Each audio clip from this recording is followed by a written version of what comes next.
अस्सलाम वालेकुम, नमस्कार। आपकी आवाज़ आपकी पहचान कमसार ओबार न्यूज़ में आपका स्वागत है। देश दुनिया से लेकर आपके गांव की गलियों तक क्या है आज की सबसे बड़ी हलचल। सटीक और निष्पक्ष खबरों के साथ हम तैयार हैं। चलिए शुरू करते हैं आज की खास रिपोर्ट बिना किसी देरी के।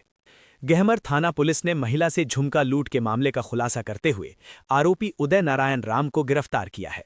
पुलिस ने आरोपी के पास से लूटे गए झुमके भी बरामद कर लिए हैं। भदौरा रेलवे स्टेशन के पास की गई ये गिरफ्तारी पुलिस अधीक्षक द्वारा चलाए जा रहे अपराध नियंत्रण अभियान के तहत की गई है।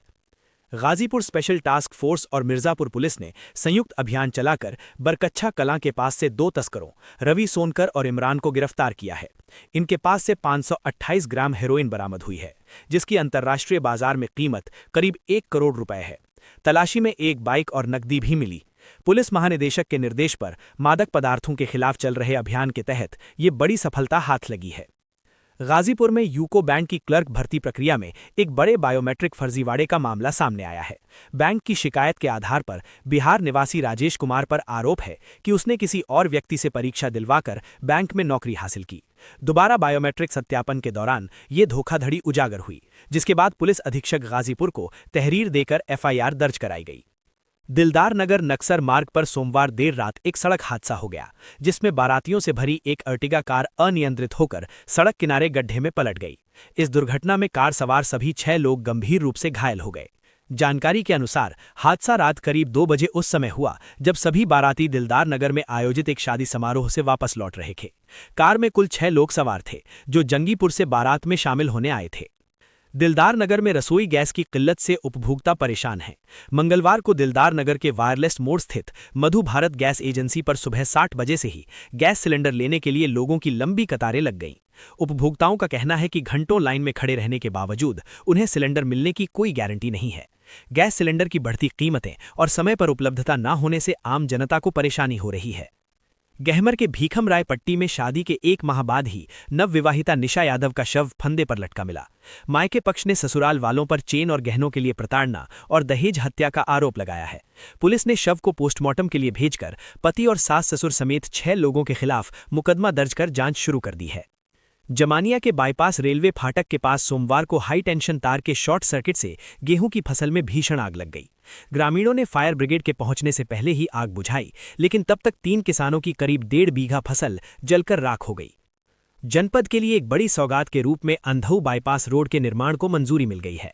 एमएलसी विशाल सिंह चंचल के प्रस्ताव पर माननीय मुख्यमंत्री योगी आदित्यनाथ ने इस परियोजना को स्वीकृति प्रदान की है।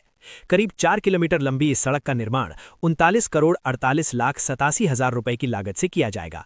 वहीं सड़क निर्माण के लिए लगभग 23 करोड़ रुपए की लागत से किसानों की जमीन का अधिग्रहण भी किया जाएगा। बताया गया कि एमएलसी विशाल सिंह चंचल ने इस सड़क के निर्माण को लेकर मुख्यमंत्री और प्रमुख सचिव को पत्र भेजकर मांग की थी। ईरान के खिलाफ अमेरिकी राष्ट्रपति डोनाल्ड ट्रंप का नया प्लान सामने आया है। इस जंग को पूरे 31 दिन हो चुके हैं और अब ट्रंप ने साफ कर दिया है कि उनका असली इरादा ईरान का तेल अपने कंट्रोल में लेना है।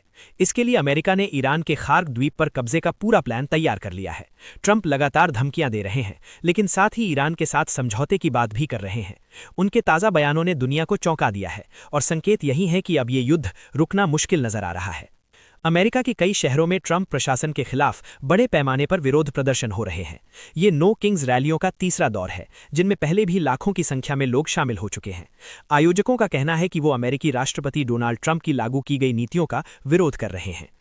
प्रधानमंत्री नरेंद्र मोदी ने गुजरात के सानंद में 3,300 करोड़ रुपए के काइंस सेमीकंडक्टर प्लांट का उद्घाटन किया।